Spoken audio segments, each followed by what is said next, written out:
still there, but it's much lesser. Because having gone through 50% of the way and everybody gave up on me and I came back, it was only because I felt that this is not my time to go. I don't know. I mean, I just would not give up. It was like, no, I'm not going to give up. I have so much to offer. I've just finished my ACC journey. I want to do my PCC. I swear to you, that was in my mind. I was thinking, and I was actually coaching myself through it. I mean, it seems funny, but it was a great self-coaching time for me, because who did I have?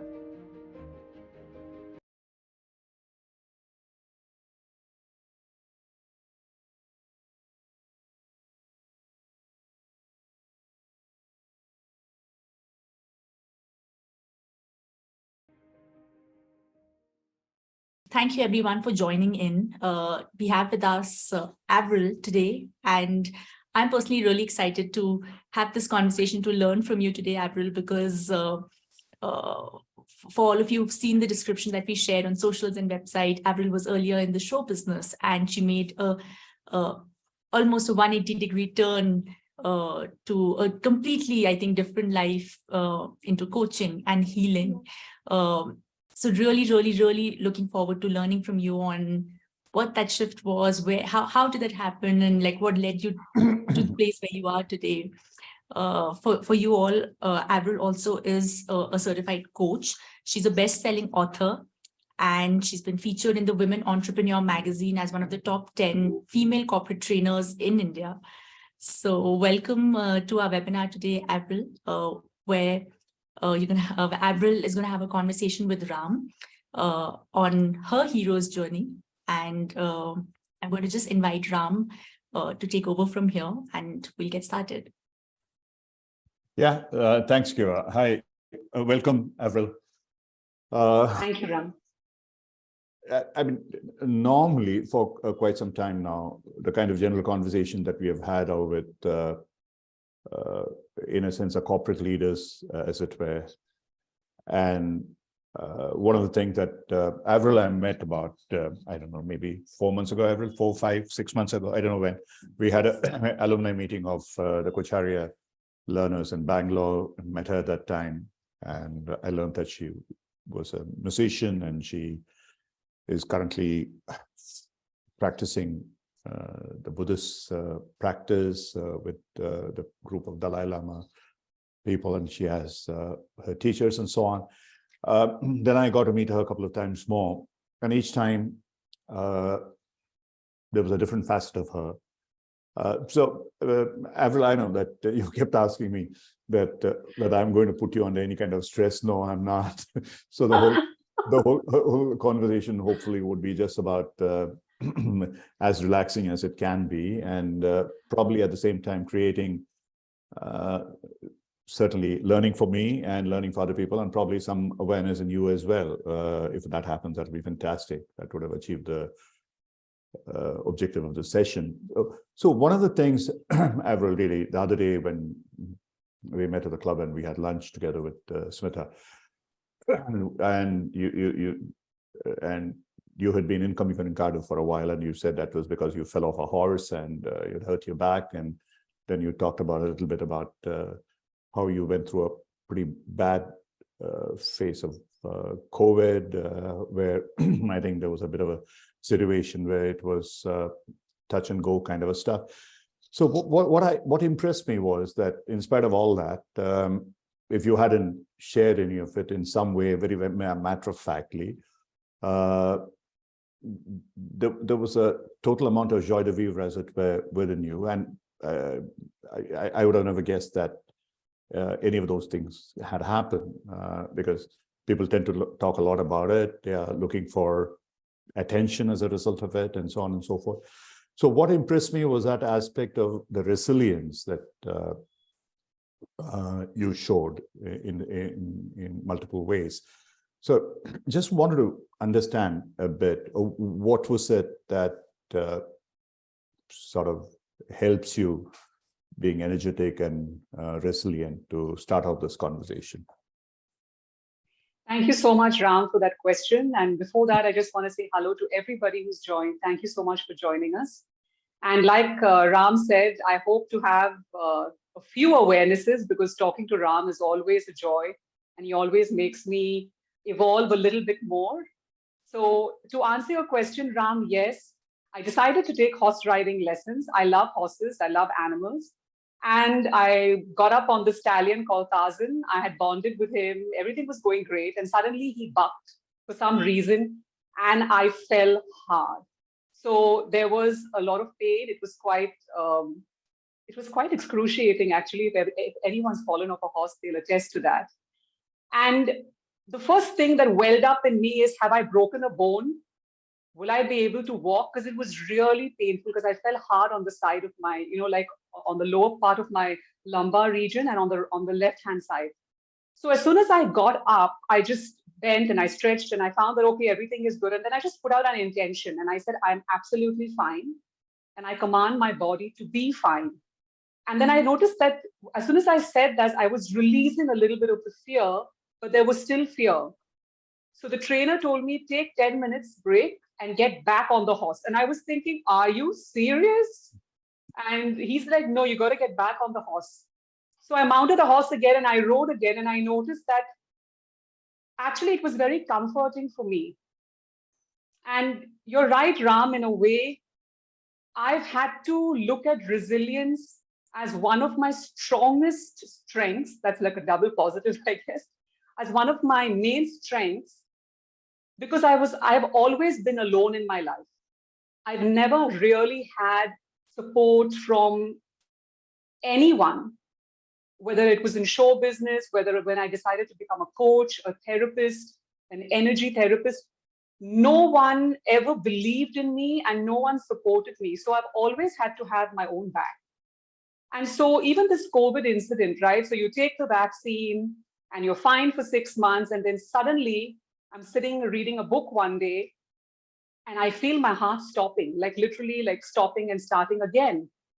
And I was very mindful, because I teach mindfulness. So I know Ram talks about beyond mindfulness, but actually it is going beyond mindfulness, because then you're really aware and astute in that moment as to the first thing is panic, right? So I had to train myself to breathe deep. And I did a lot of research with an Ayurvedic doctor and a holistic doctor who's now my doctor. I had to go for an angiogram because it happened twice after that. And in 2021, I was in hospital for 3 weeks, from the 7th of December to the 21st of December. And that was the time when I really had to dig deep and, understand what was happening to me, because the angiogram was clear, but my heart was not beating the same. My body was swelling up. I had circulation issues. My gut had gone AWOL. I don't know what was happening in that department. It was just frightening. And every doctor I went to, CT scans, they all said, you're fine, you're fine. And so I decided to take matters into my own hands, as it were. And I decided to start combining Ayurveda,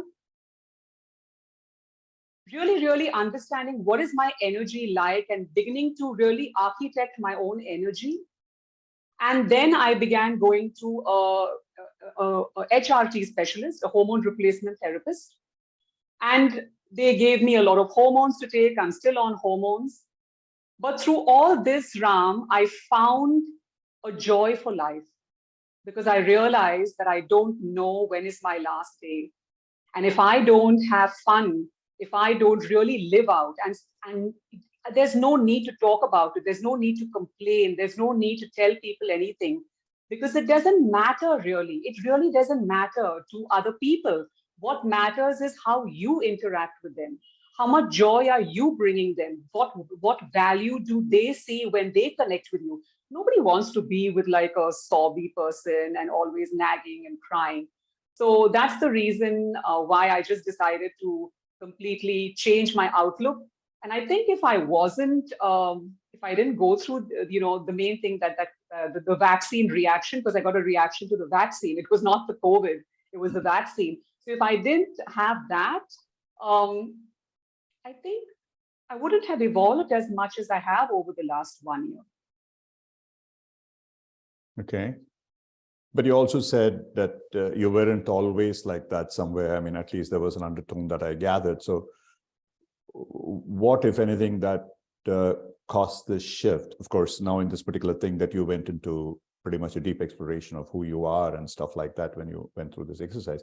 I think if I remember right, when we were talking about it, you almost said that you went through that space, the dark tunnel where at the end of it, there was light. It was almost like, kind of near-death experience kind of a stuff, maybe that or maybe something similar. But that itself is tremendously powerful.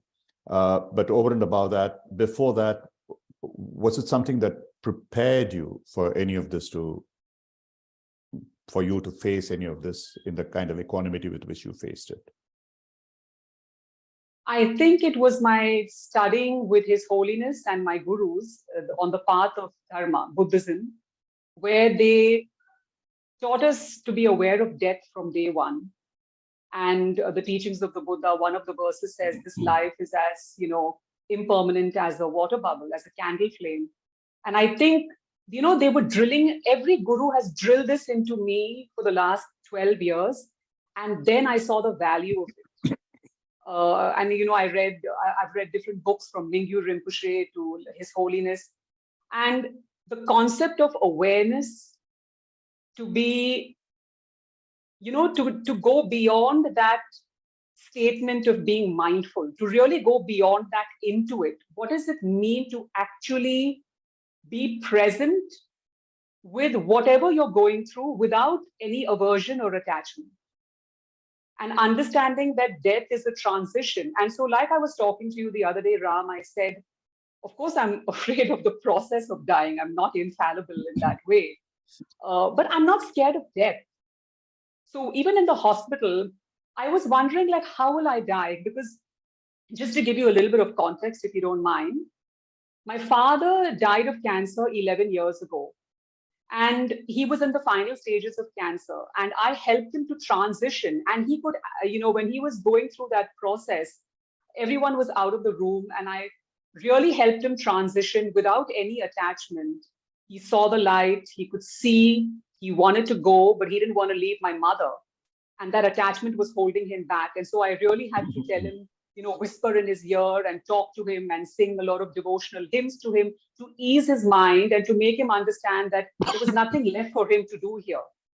He had to leave because he was in so much pain and I was going to look after my mother. All these things came kind of flashing, back at me when I was in that hospital bed. Even the angiogram was not going so well because my veins were so weak that they couldn't even put the dye in properly. So they had to puncture me in my groin and my hand. It was like really, and all through that, I was just present. So I think to answer your question, it was the practice that I've been doing for the last 12, 15 years.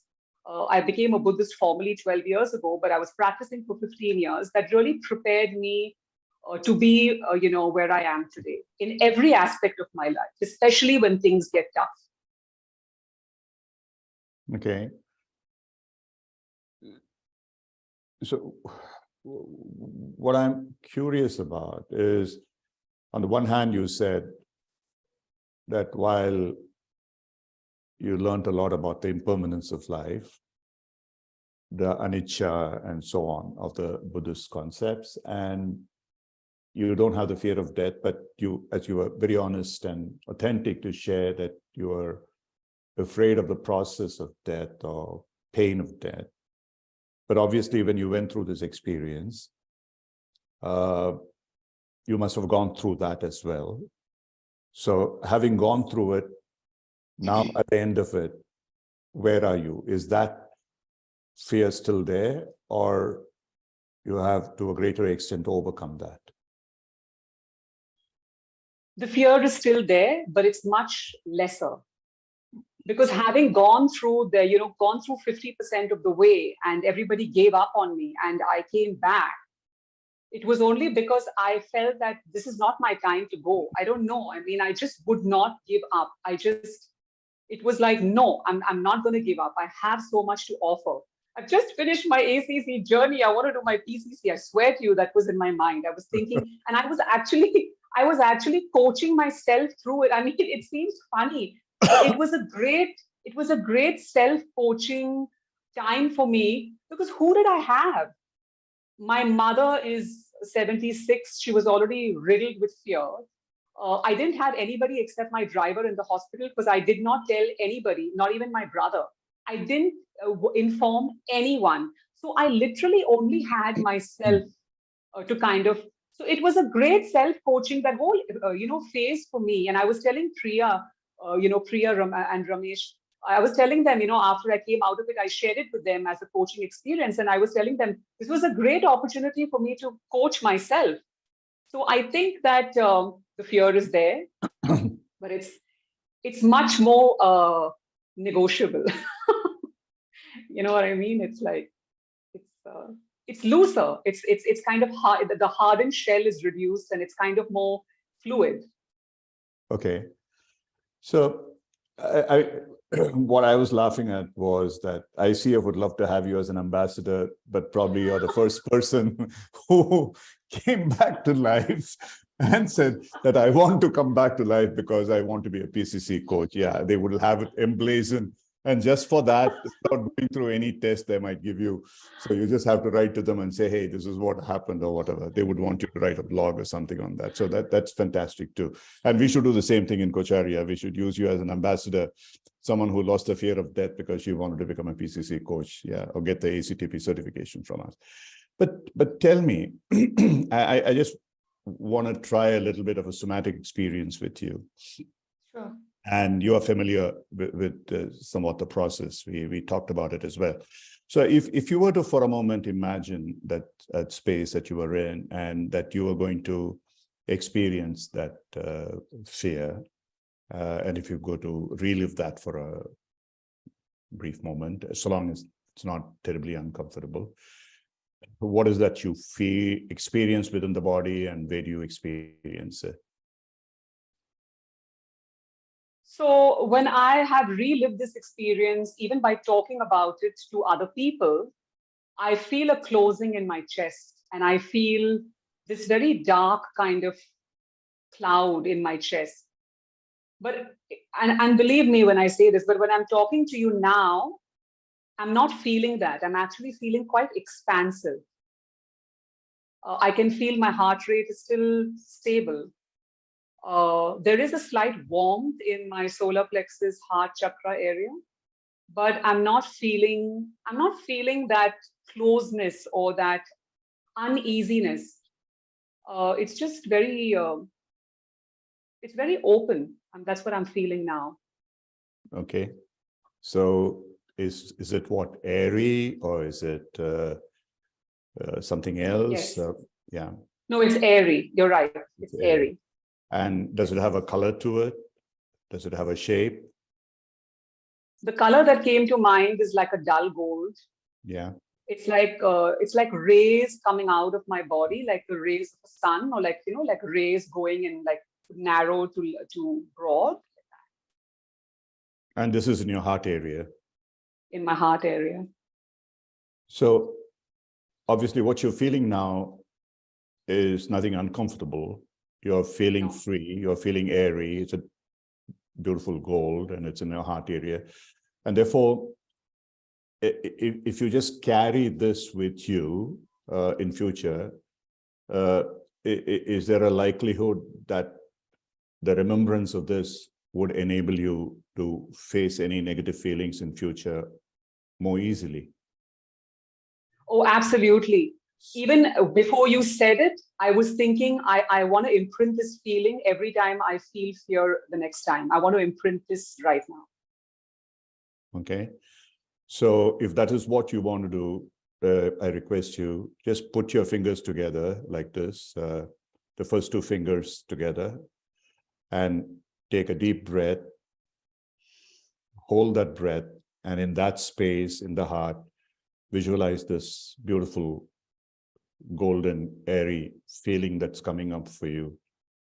And as you experience it, gradually exhale and let that energy spread around you, outside of you. And you are now in a kind of a bubble of that beautiful golden, airy ray space. Is that possible for you? Just nod your Yeah, I'm head. already doing it. Yes. Great. Just stay there for as long as you're comfortable. And keep breathing in deep, holding for a while and expanding, exhaling. Just for a few moments more.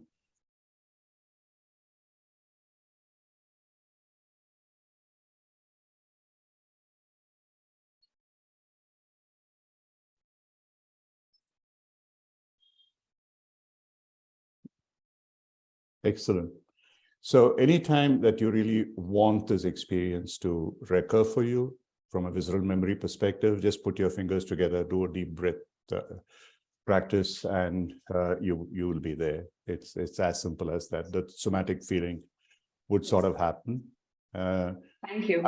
Yeah, my pleasure. Totally. Thank you. And I mean, as long as we are in the body, we are animate, we are sentient.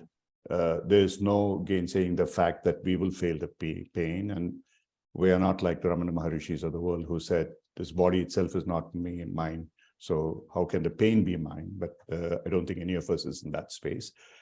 But the fact is, you've been a healer yourself, and you did what you did with your father and so on. So doing this as well as just being aware of that pain without running away from it. It's like the shadow. The more you run, the shadow follows you. But if you turn around and look at the shadow, it's no longer there. The same thing. The pain again is, as long as we are trying to run away from it, the pain stays with you. But if you're able to face the pain and deal with it, the pain reduces. That's clearly possible. So yeah. I just want to shift a little bit into, you were a singer, and from what I know that you were doing well. And like I remember in Bangalore Club, many of them recognized you and came up and talked to you about it. So what is it that happened that made you give that up? What was the shift about, if you're willing to share that? Sure. Okay, so I am going to be very honest. So it might seem a little bit offensive to certain people who are in show business, in the powers that be. But this was my experience. I hold no grounds for anybody else. It's totally my subjective experience. So when I went to Bombay at the age of 21, I was very sheltered in Bangalore. I was in a boarding school, but when I came back, I was very sheltered by my parents. That's the way I was brought up. So when I went there, it was literally like a culture shock for me. I already had a recording contract, but in order for me to fulfill that recording contract in practicality, there were many things expected of me in terms of an exchange. So the casting couch is definitely a reality in Bombay. And it not only happens in Bollywood, it happens also in the music business. So I lost 3 contracts because of the casting couch. So then I said, okay, forget it. I'm just going to go travel and going to sing, and I'm going to make music on my own. I'm going to finance my own music. And so I began doing that. And all throughout that, I was expected by my record company to attend networking parties, go to studios at 10 o'clock in the night. And I just couldn't understand why, because I knew that there was no music being made. There were other things being done, but there was no music being made. So I fought that system. So I slowly lost favor with the powers that be in A&R, the owners of the record companies. And they began delaying so I would record the album and then they would delay it. And I just at some point in time made enough money to, support myself. And I began doing my own music videos. So whatever you see on YouTube or whatever awards I've been nominated for, they're all financed by me as an independent artist, because and it's just the norm. It's just the culture. It's just the way it is. And, it's like one person trying to change an entire psyche. an entire outlook. And I wasn't in that position of power to do that. So I just decided, I can't join them. So I'm going to leave. There was something inside me. It was, I don't know, Ram. I've not been a very religious person. Even when I was a Roman Catholic, I was brought up Roman Catholic. I was never a very religious person. I love Christ. I couldn't understand the church. Um, I didn't see love and compassion in my church among people. So I stopped going to church. Um, and so it wasn't a religious thing. There was something inside me which said, this is not for me. I can't exchange my body for fame. I can't do it. So I just decided to kind of slowly start learning about spirituality, studying about energy, studying about, to take my mind off it. It was actually like a distraction for me. I wanted to get as far away from. So I used to perform, I used to sing, I used to make good money, I used to come back home, and I used to learn about things, study other things. And at that point of time, I was just about to release an English single when my father was diagnosed with stage 3 cancer. And if you're not in Bombay, you're forgotten. So I came back to Bangalore, and for 3 years, I had to look after him because they said he was going to live for 6 months. But my father was resilient. He was the resilient of the resilient. You know what I mean? So and he knew he was going to die because I was very honest with him. We had a conversation about it, though everybody chickened out. I said, I don't want to lie to this man because he was very hopeful about doing chemo. And I said, no, Dad, it's not going to work out. So I devoted myself just to singing in Bangalore. That's how everybody still remembers me, because I was doing every club, every place I could to earn a living, basically, and to help my father because I was his nighttime nurse. We had a nurse in the day, and then we had a nighttime nurse, which was me. And that's the time where I really started growing as a certified pranic healer. I started practicing EFT and certified with Dr. Carol Look. So I began really, understanding. And that's the time when I went actually to a person's house for a pranic healing session, and I saw the Buddha of compassion, a tanka, Avalokiteshvara on her wall. And I mean, when I tell people, most people think I'm crazy when I say this, but I think you can relate, Ram. I'm not saying you're crazy, but you can relate to my story. When I saw that tanka, it was like something was calling me. I felt like a sense of deja vu, like I knew this way of life. And I felt an immediate comfort inside me. My father was dying. I didn't have a career. My phone book was almost empty because, people, when you have, when there's good times and bad times, unfortunately, all my Bollywood friends were not there for me at this time. So my phone book was almost empty. I wasn't really socializing at all.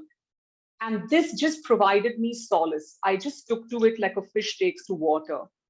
So I think that there was something always inside me, which is why I say I was divinely derailed. Because, had I, and it's, people who have gone that path. I mean, I know a lot of famous actors and actresses who have gone that path. And, they all said, it's very matter of fact, it's just part of the job. So it wasn't something that no one has ever done before. If I wanted to do it, if my mindset was different, I probably would have. But why was I not? And that's the only thing that stopped me. Because I truly believe that I am blessed with great talent. And I don't say that from a space of ego. I say that from a space of being respectful for what the divine has given me. And so why did that not happen for me? And this came full circle for me when I actually met His Holiness, because he's one of my personal gurus. And I was presented him with a sutra called the Heart Sutra, the Prajna Paramita Sutra, which is considered by Mahayana Buddhists to be the most important of all Lord Buddha's sutras. And I sung it for him in Sanskrit and gave it to him. And he listened to it. And he said to me, and I think he said this in public, but he said it to me personally. And he said, we have so many singers and artists and musicians and painters, but we need more healers and more people of service for other people. He didn't say, do it, change your life. He didn't say anything. He just looked me he just caught hold of my face and he looked me straight in the eye and he said that. And then he put my head on his shoulder and I was just crying. I was in some kind of a divine rapture. So I was just crying.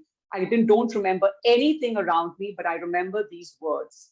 And that was the second time that he had met me. The first time, he just held my hand and he said, I'm so glad that, I'm bringing Buddhism, that I'm able to bring Buddhism back to India and you can do something great. And again, I was like, okay, one of those things. But it just came full circle the second time. And that's when I decided in 6 months, I packed up everything in Bombay and I was back in Bangalore and I started working with people as an energy therapist. Yeah. I completely resonate with every single thing that you said, starting from, and which is why honestly, I really wasn't even thinking about it when I asked Kiva to say, we're going to chat about your hero's journey. And it really is that, because in a hero's journey, it's always the call. That's the beginning, that's initiation. And like you're saying that Tanka of Ankaleshwara and then being drawn to it in something. I have experienced it myself. But you are fortunate, you're tremendously fortunate that you came across someone as pure as a Dalai Lama, because if I really, from my experience, if I look around the world today, probably he's the rarest of the rare. Many of the other people whom I can associate with that kind of purity and nobleness and compassion, they have passed, the Ramanas and the Ramakrishnas and Paramacharya and so on. Even like when I see him in a video, I have never met him personally. One of these days, I'm sure thanks to you, I'll meet him. But that just the look of him, there are certain people, if you just glimpse them, tears come to your eyes. It's something which is as deep as that. So he's probably the only person that I can think of who's living today who has that kind of an effect on me. So you are extremely, extremely lucky. But even then, in a hero's journey, invariably, or in your case, as a heroine's journey, whichever it is, being gender neutral. So there must have been challenges for you as you went into this path. So what were some of those challenges even as you are moving towards it? Because in many of these parts, though, in the hero's journey, you reach a point of the Holy Grail and you come. In my own experience, yes, maybe, but you don't really, because you continue to learn, and that's a continuously expanding space. And you do feel, you do experience challenges. So what are they in your life? I think when I started the journey, so I'll just briefly explain what happened to me, with regards to the path that I chose of Buddhism and getting into healing and therapy and coaching. So like I said, I didn't have anyone's support. And I'm very, very, I was brought up to be very, very respectful and to adhere to whatever my parents said, because they were complete disciplinarians. My mom's a school teacher. My dad was brought up Roman Catholic in the 40s. So, he was a real strict father. But there was something inside me, Ram, that was undeniably, it had decided for me. I don't know if that makes sense. There was something inside me that had decided for me. And I could not refuse it. And my father knew that I had, become a Buddhist. I'm sorry, I just get a little emotional. My father knew. And he never stopped me. He just said, I believe in Jesus and Mother Mary. So when you come to care for me, because I had to bathe him and stuff, please don't chant. So I spoke to my guru and I said, this is what my father said, and he said, sing hymns to him. It's all the same. Sing hymns, talk about Jesus. And so we began praying the rosary and talking about things like that. My mother has never tried to stop me because she knows better than that. I've decided. And right now, there's no going back for me. I have a calling to help. I have a calling to be better than I am now. And so it's tough. I don't have many friends because it's not them, it's I. My trajectory has shifted. And so if I have to walk that path alone, it's fine. And it actually gives me more time to reflect. And it's really taught me about being in a state of less ego. Because there is no room on my path as a coach, as a spiritual seeker for ego. And some people think, they perceive me because of the way I dress and the way I look, that I'm very egotistical. I just love to dress up. Um, but that doesn't speak to who I truly am inside. And I don't seek the validation of anybody now. The only validation I seek is a higher validation when I do my meditation or when I'm with someone and that person is being genuinely benefited. That's the validation that is of a higher purpose, that I feel, okay, this is really going to help me. And so it's tough, but I'm enjoying it. I'm really enjoying it because I wouldn't have it any other way.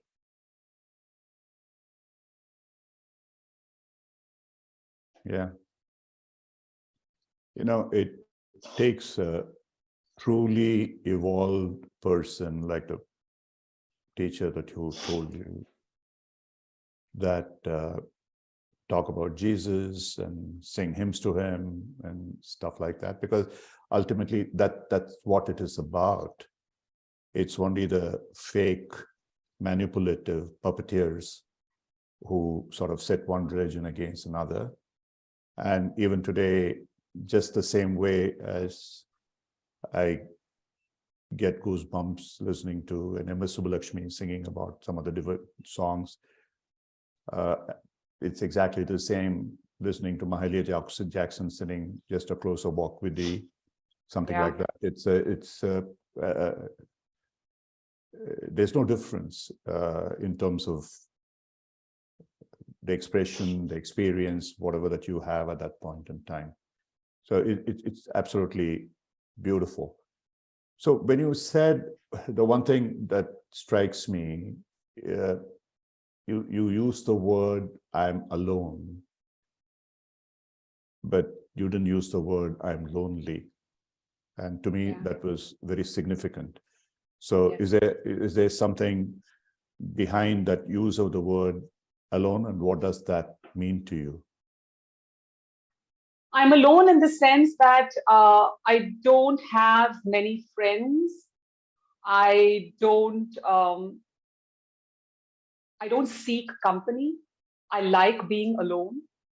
If I'm with people, I will, kind of blend with them and I will be like them. So I'm kind of very adapting. I'm never lonely. I'm never lonely. First of all, because I love my own company. I'm not a narcissist, but I love my own company because I have many conversations with myself. From the time I wake up in the morning after my first hour of meditation, I'm constantly conversing with myself. I'm constantly talking, sometimes loudly, sometimes in my mind. I listen to a lot of discourses. I don't feel lonely at all. I think loneliness can be a very, very self-isolating, crushing experience and feeling to go through. And luckily, uh, I've gone beyond that because, again, I keep going back to Buddhism because they teach you about the fact that everything is impermanent. Here today, gone tomorrow. Here now, gone next. And so, with that awareness, I'm kind of trying to bridge. Um, there's no gap, but like like build a bridge and then seamlessly go on to the next bridge, and build a bridge and then seamlessly go on to the next bridge. And whoever is there, but that bridge and that path can only be taken by me and by nobody else. So yeah, and I have Tara. We spoke about Tara in the beginning. I think my mom thinks I'm slightly demented because I talk to Tara all the time. And I feel like she listens to me, and she can't speak back. So what's the loss? Absolutely. I think, yeah. Well, yeah, we have, yeah, you might call her a mongrel, you might call her a rescue dog. She's about 13, 14. My wife picked her up from the road. Somebody had run over her. So she got her treated, splintered, and she was running around with 3 legs and hobbling along. But anyway, that's a long time ago. But yeah, when I hear psychologists and some idiots say that dogs don't have emotions, my immediate reaction is, you don't have brains. It's as simple as that, because they have the most natural and purest of emotions, and we don't even understand what they are about. But going back to what you said, at least based on what I know, someone who Dalai Lama held in his arms, you'll never be alone. You'll never be lonely. Whatever happens, there will be that spirit. There will be that presence. Of course, as you said, you have Tara. So that makes it even doubly blessed. So Yes. yeah, I don't think that's a space that you will ever be in. So people very often confuse between the words lonely and alone. To be lonely is a disability, but be alone is a divine blessing, because it's unless you are alone, there are many paths that you can't climb with anybody else, however close you are to them. That aloneness is totally required. And that's really the path of what I would call the no-mind state that Zen talks about, the sunya that Buddha talks about, Yes. the mindlessness we talk about, where you get in there. So moving from there, I know that you did Vipassana because you were advising Smita that day, who was nervous about going into Vipassana. Yeah. You are more of a veteran in Vipassana than I am. I have just done, you have done more. So what you spoke about some experiences during Vipassana. Would you like to briefly mention that? Yeah. So I came from a long meditation background, doing different kinds of analytical meditations, object meditations, deity meditations, death meditations, Tonglen meditations, oh my God, it was just so, I had a lot of experience, but I was always literally scared of doing Vipassana. Because, just sitting there doing anapana and then, being present in your body to whatever is happening, I was like, no way, I just cannot do this. And then a friend of mine who is a true Vipassana, veteran, he goes for 30-day retreats. He said to me, I'm booking you a retreat and you're going. And then I said, no, but I have work. And he said, you know what, I'll pay you, you just go for it. I'm like, really? Okay, I'm going. So he bribed me and I went. And the first 3 days was sheer torture. Focusing on your breath is sheer torture because it's boring and you don't know what's happening because you feel like you're just stuck in a time warp. So I hated it. Every inch of my body was aching. I wanted to leave. On the 4th day, I was thinking, come on, Avril, you've done so much before, you can do it. So I forced myself to sit there. On the 6th day, when they say, you have to maintain atithana, so you sit in one pose without moving in a muscle, even if something bites you, you're supposed to just sit. I experienced bliss.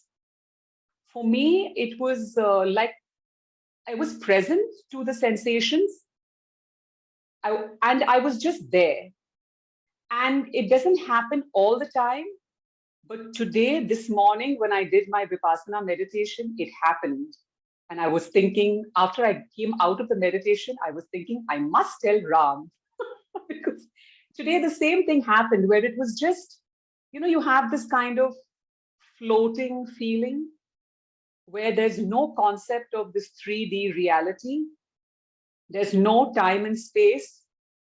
You've kind of let go. It's like someone, like a kite is flying and you've got it in your hand and someone just lets go and you're just there and you're present. And it's the most ecstatic, blissful experience. But the thing is, when you expect it or search for it, it never comes. It's something that you just have to, that's the power of just letting go, right? So I think that's the magic of Vipassana, because every day you're discovering something new about yourself.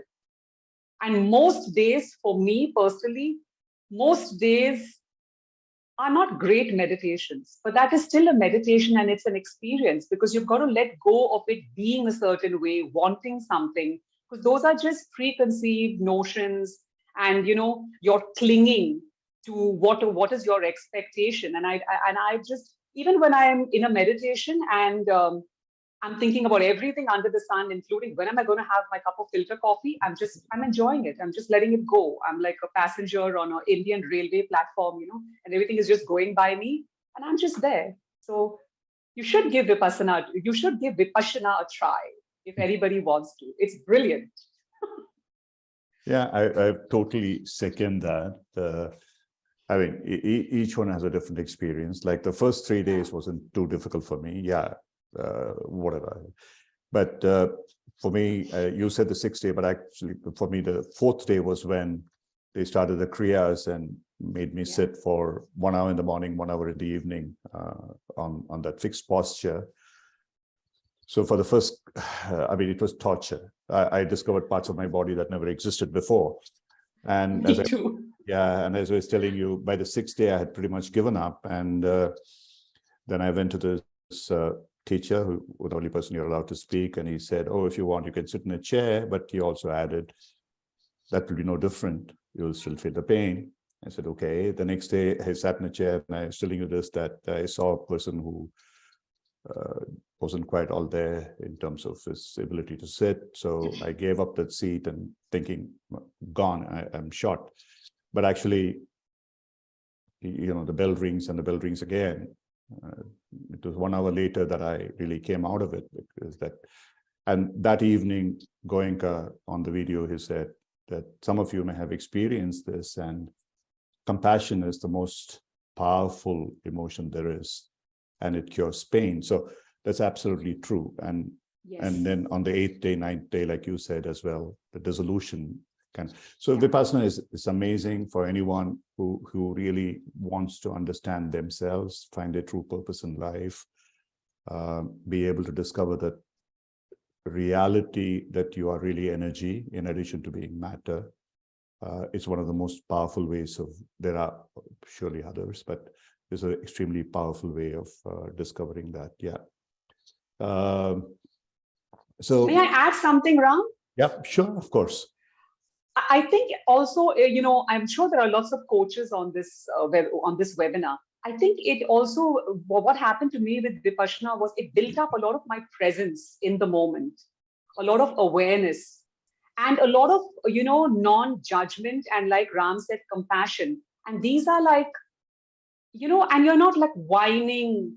It's compassion with an elegance, It's like, you're present to it.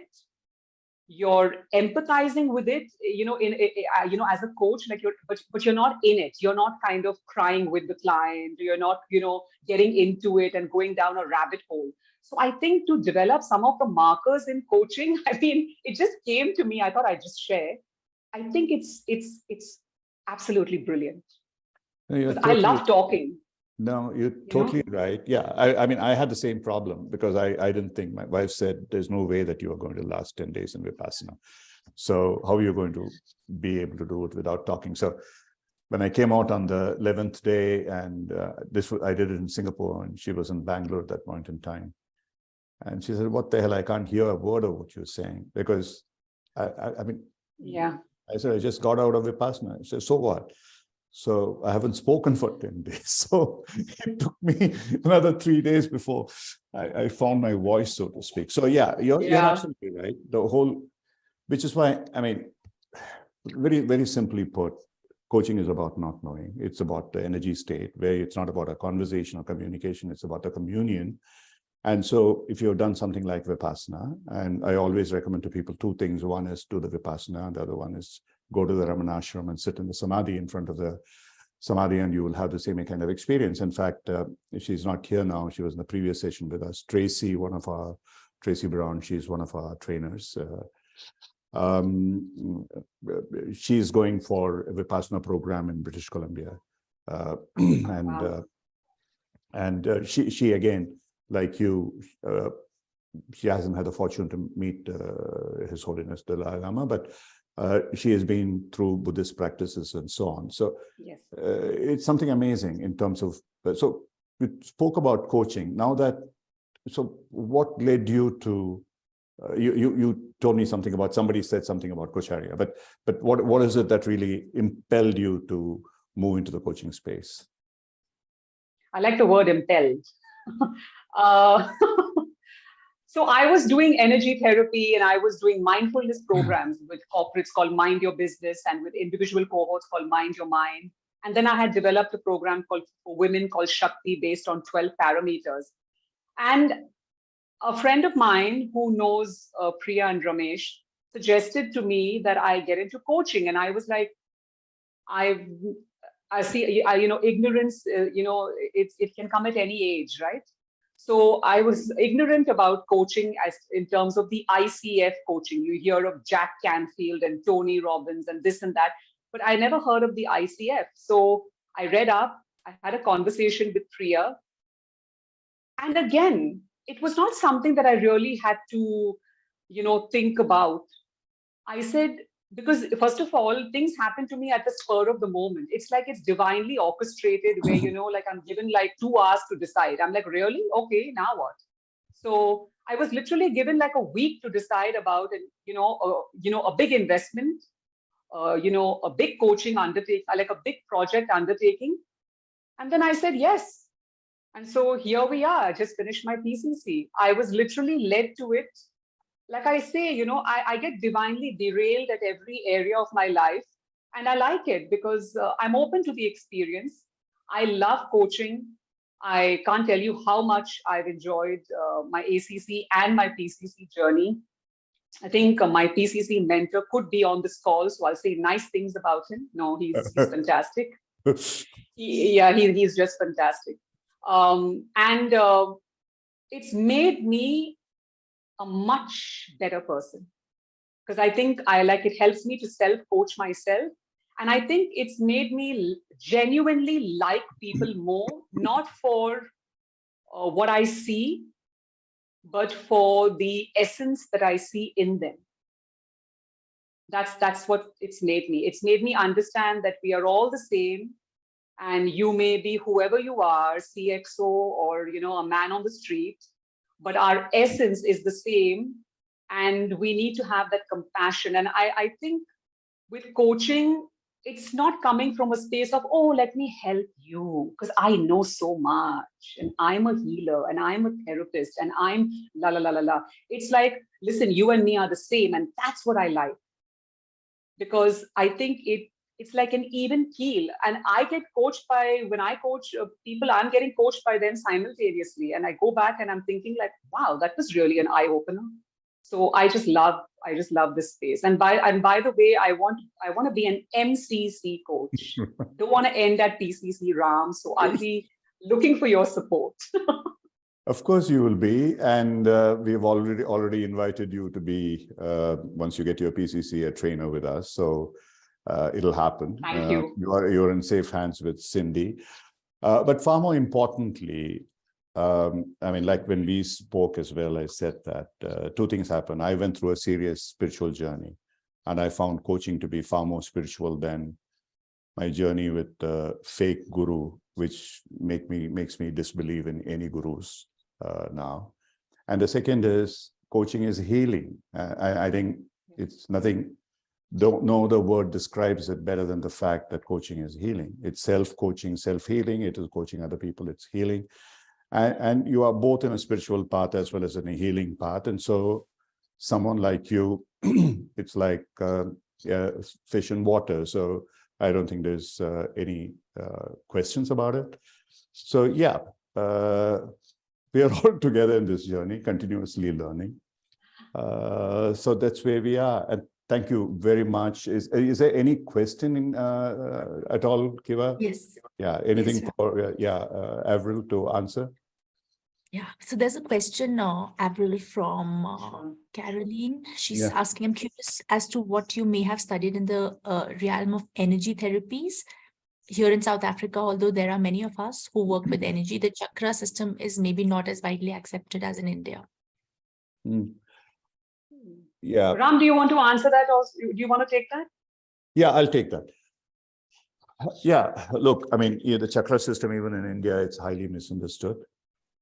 And first of all, people should understand, I mean, I just covered it in a previous session before we came here for our trainers and planning to go deeper. We are planning to run a program sometime later, probably in the next quarter. The chakra system is real, but it's not a joke. It's like a knife. It's a razor's edge. So there are ways of dealing with the chakras. What is called the tantric way of dealing with chakras is, to my mind, extremely dangerous because I've suffered from it. I lost sight of an eye for a while.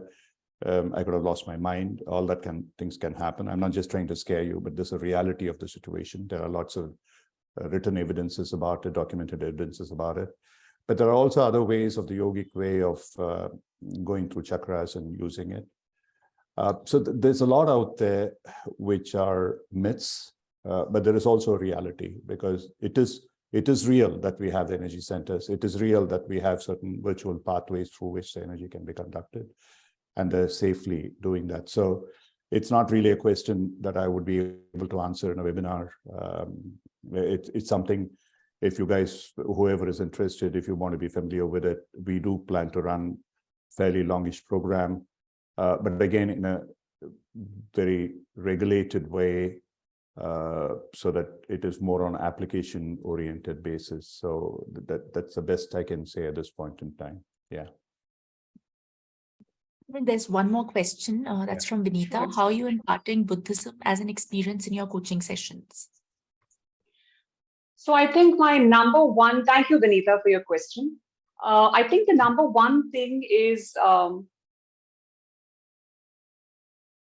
having compassion and having no bias and self-acceptance. They go very well with coaching, and they are like a mainstay of Buddhism. The other thing is to be present and to be aware.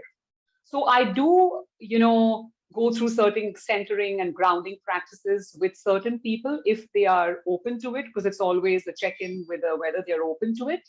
So I start and end with a grounding. I start with a grounding and centering, which is which I do from a Buddhist perspective, and then I end with a micro meditation, and it's with their permission. So most people are open to it, and some people are not, which is fine. But to answer your question, Vinita, it's exactly what I said. So I use the tenets of compassion, kindness, awareness, and presence. And I go a little bit deeper with those, and I marry them with my coaching style. I'd just like to add to this, Avril, what you said. In fact, Sure. When I went through my higher level NLP training, there was a particular session on it that you go into a trance state, imagining yourself to be someone that you kind of role model, because NLP is based really on role modeling. So what came to my mind at that time was Ramana Maharshi. So I went into that state, and for the next 1 hour, honestly, I was really behaving in a way which anyway, whatever I thought was. So if you really want to exemplify the Buddhist way of behavior in this thing, think about going to the trance state and become the Dalai Lama. Yeah. There's nothing better than that. So actually, what you're saying is true, because often when I'm in a tricky situation, or I used to have huge anger issues, and I had a motor mouth, and it was basically what I realized is it was basically a protection mechanism, especially, in Bombay. If you can't stand up for yourself, they're going to eat you up alive in show business. So I had developed this really, really angry I was just vile, for lack of a better word, just vile. And I realized that when I started listening to these gurus and I began going for teachings to His Holiness and reading these books, I began one day, just in a state of meditation, I began actually channeling my one of my gurus, Lama Zopa Rinpoche, who told me that, just talk to your father about Jesus and Mary and sing. I began channeling him. And I do that so often. I just think, what would he do in this situation? How can I be more like him? So, Ram, I completely agree with you. And I really have to channel him a lot. Absolutely. That's a good way of exemplifying the Buddhist way of coaching. Thank you very much, Avril. It's been wonderful. You're so welcome. Yeah. And we'll catch up again. We'll be talking soon. Yes. So thank you very much, Kiva. It's been a wonderful session. It's a very different session. It took us to spaces which certainly I did not anticipate. Perhaps you didn't anticipate either, but it was wonderful talking to you. Thank you very, very much. Thank you, Kiva. Thank you, everyone. And thank you, Ram. And stay blessed and much metta to all of you. Thank you. Bye. Thank you so much, Avril. You're welcome. Yeah, I think one of the things that I was thinking about was just how it's been inspiring to just see how for you, the head, the heart, and the hand, it's like it's all aligned in every form. I think that's one of the takeaways that I've had while listening to you. So thank you so much for the session today. Thank you, Kiva. You're very generous. I will try my best to live up to that. But thank you very much. And I seek the blessings of Ram. And I seek the good wishes of all of you. And I send you my good wishes to stay blessed and be great. I should seek your blessings, not me. You seek mine. Okay. Thank you. Bye. See you. Bye. Bye-bye. Thank you.